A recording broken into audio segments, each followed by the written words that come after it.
Hey, what's up everybody? How's it going? How y'all doing? Welcome back to the channel. And for this particular review, we're talking about a brand new Netflix movie, and it's called Secret Obsession. And I hope most of you are in a better mood than I am after watching this movie, because, let's say the stench of failure is very potent around here. And before I get into all the nitty-gritty details, I'd like to preface this by saying that I don't particularly enjoy giving negative reviews. Ideally speaking, I want to see a movie that I enjoy very much and that other people like, then I can discuss it with them and like we can discuss our excitement about it, you know? However, if a studio has the audacity to put out a movie that just, you know, reeks of horrific desperation, then it is my right as a film fan to share my opinion and just pleasantly shit right all over it. But the basic plot of the movie, in case you're wondering, is it's about a lady who is running away from a killer, and as she is running away from said killer, she ends up getting hit by a car and ends up safely at the hospital. At which point her husband arrives at the hospital and it's revealed that she has no memory of anything that happened. And then the rest of the movie is about her trying to figure out who her killer was and like all this other random shit that you probably won't end up caring about. So yeah, if you couldn't already tell by my enthusiasm, if you're one of those people who has a giant hard-on for horror movies, this is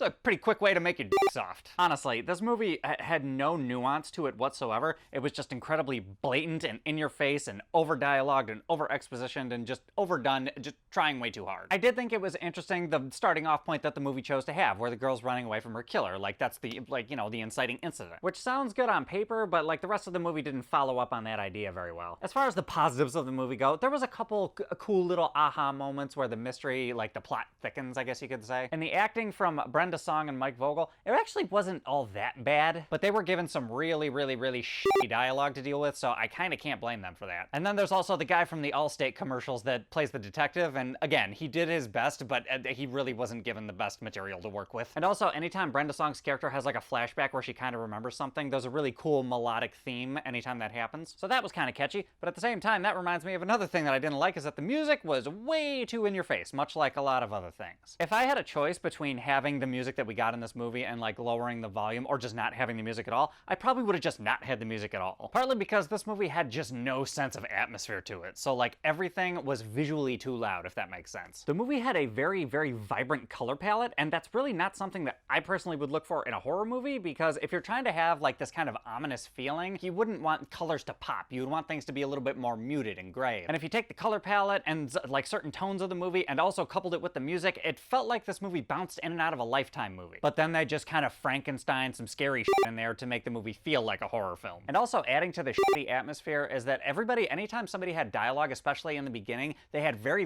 good diction, and like it felt like the audio was very well recorded, which makes the movie feel even less realistic than it already is, and it just kind of adds to this glossy sheen that the movie gave off. Because I don't expect everybody to have perfect diction on all of their consonants. And that's actually not a bad metaphor for how I feel about the entire movie. It's just over-enunciated. This movie had no sense of subtlety or nuance, to the point where by the end of the movie, by the time that came around, I didn't give two shits out of a dead possum's asshole. And I'm sorry to say all this because I know nobody tries to make a bad movie, but at the same token, I gotta call it like it is. So I think overall, for a score out of 10, I think I'm gonna give it like a 2.3. I don't know if this movie could have been rewritten or salvaged in any way, shape, or form, but I can just comment on the final product, and the final product wasn't very good. And I can't say I recommend it either, even if you're a die-hard horror fan. But anyway, guys, those are my thoughts. What are your thoughts? Have you seen this movie? Have you heard of it? Hop in the comments, let me know what's up. And other than that, if you like this review, give me a like, subscribe, hit the bell, share it on social media, do all that other happy horse shit. And I will catch you guys next time.